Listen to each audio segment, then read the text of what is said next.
Okay, good morning, at least good morning Israel time.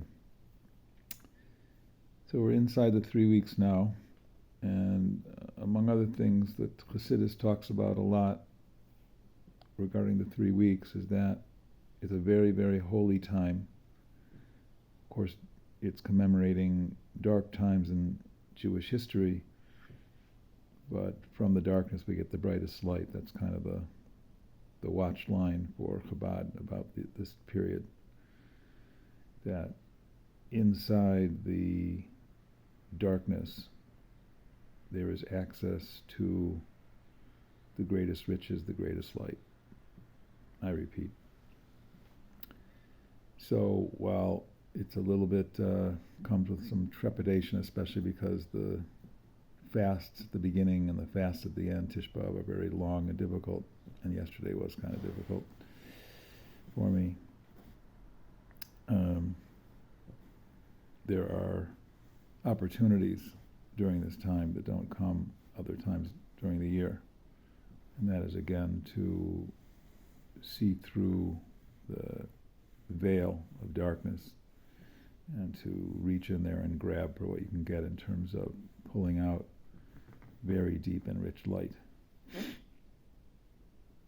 Okay, so on that note, I'm going to give you a private audience 1-minute Kabbalah lecture. This is the famous lecture you've heard about over and over again. All those people that you saw pictures of in the Kikar were enjoying and appreciating. These are people who don't sign up, who I get to know over time. These are people who are basically walk-ins for the most part, who I get to know in 30 seconds, and then I dive in and do this for them. And you see their faces lighting up and their body language is showing signs of appreciation in a pretty grand way, Baruch Hashem. Okay, so here's how it goes. It's from the Arizal. I tell all of them that first. Arizal, Rabbi Yitzchak Luria. Ari comes from, it's an acronym coming from what we call him, Holy Rabbi Yitzchak, Elokai Rabbi Yitzchak. The acronym is Ari. Zal is that his name should be remembered with a bracha, so we call him the Arizal. You maybe knew that, I don't know them. Okay, 500 years ago, Golden Age of Tsfat, it became known as. The Arizal and the other luminous rabbis, the great Kabbalists, gathered here and taught revolutionary things that we still go by, especially the Arizal's teachings all over the world, not just in Chabad, but especially in Chabad. We go by the things that the Arizal taught, his version of certain Kabbalistic concepts that he did kind of major upgrades on compared to the others. Even some of the greats of Tsfat, he sort of edited and revised, including the Ramak, Rabbi Moshe Cordovero, who's buried down there with him in the Tsfat cemetery, whose yard site happens to be coming up, I believe, Wednesday, on the 23rd of Tammuz. That's the Ramak, Moshe Cordovero. Okay, so the Arizal taught many, many things. He didn't write down much of many of his teachings, because he said his soul was like an ocean that couldn't be contained in a book, an ocean of knowledge and mysticism. But his chief disciple, Rabbi Chaim Vital, wrote down much of what the Arizal taught in Sefarim that are very famous now. Eitz Chaim, Pri-Eitz Chaim, Sha'ar HaGilgulim, all about how reincarnation works, and many, many more.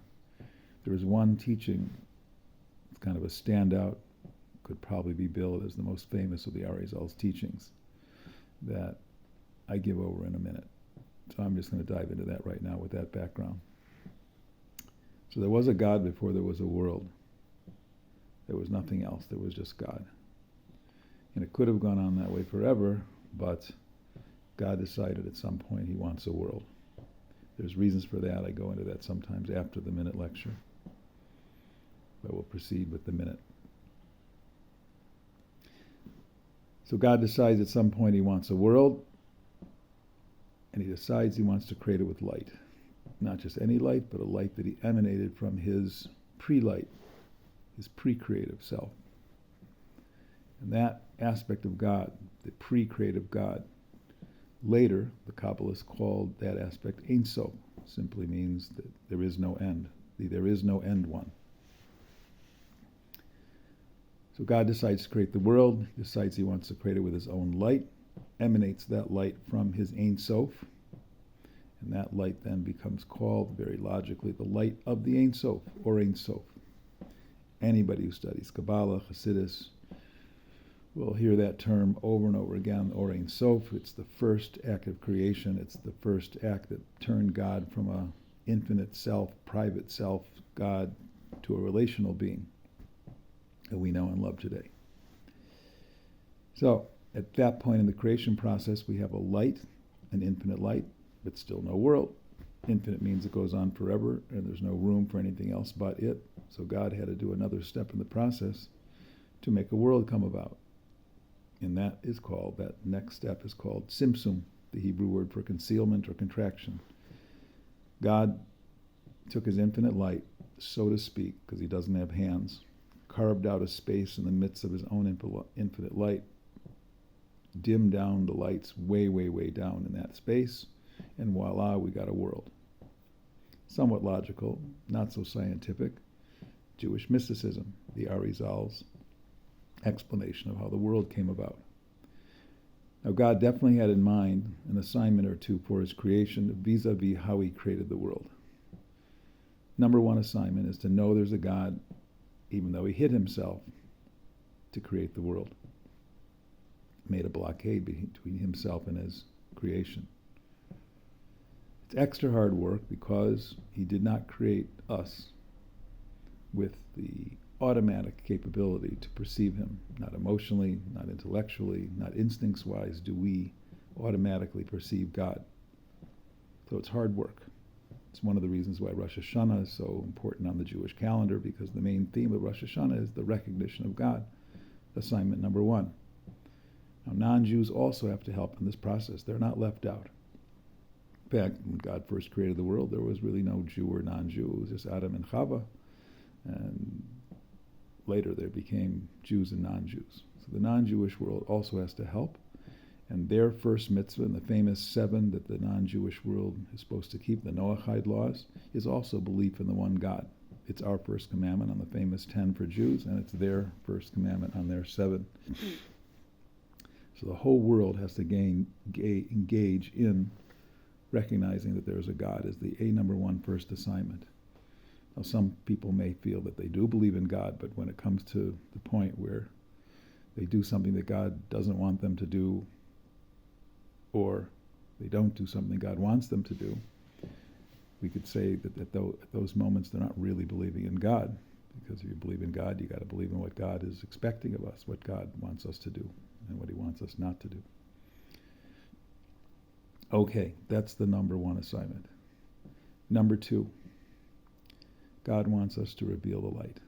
He concealed the light in order to make the world possible and to make us possible, and he wants us to reveal the light, or maybe more accurately put, he wants us to unconceal the concealed lights.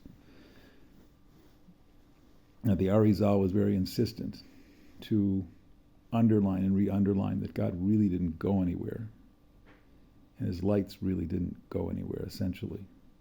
But God does have the capacity to conceal himself and to conceal his lights, and that's what he did, and that's why our assignment, based on that reality, is to unconceal the concealed lights.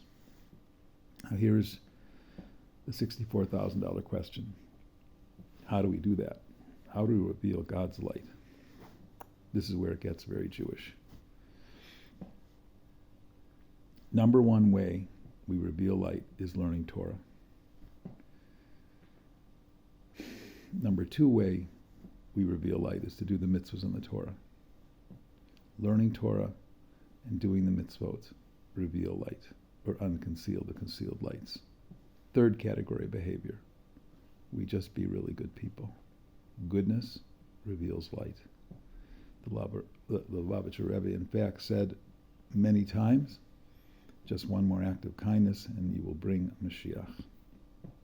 So goodness, caring, sharing, leading upright moral lives, doing what God wants us to do generally, but in a general way of just simply pure goodness, counts a lot in the act of bringing light, in the process, in the goal of bringing light. in the end, this is what God wants to see happen. He wants to see all the light revealed, all the lights unconcealed. And when we do that, when we accomplish that, again, the whole world, Jews and non-Jews together, that means every kind of non-Jew. Many times I have had the fortune of teaching this lecture to Catholic priests, non-Jews from everywhere in the country, in the world, including Catholic priests. Arabs come in here. The whole world comes inside this place and hears the same story. We are all about, together, bringing light or unconcealing the concealed lights. And when we accomplish the goal in terms of quantity of people involved, engaged, immersed in this assignment, and level, quantitatively, qualitatively level of immersion, amount of dedication, God at some point sees that we've come to a tipping point, and he sends Mashiach. And we get out of that the Messianic era with all of its glories. All light, no darkness, the duality goes away. We no longer live in a world of up, down, left, right. We just live in a world of higher and higher levels of light. Very hard to imagine. Nobody's ever experienced this before. So it's difficult on that score also, on that front also, because it's unmanageable and it seems like we'd almost have to be remade into different beings to experience a world of just all light. But that's where we're supposed to go. That's the Jewish experience and the Jewish assignment, along with all peoples everywhere. All right, thanks for listening.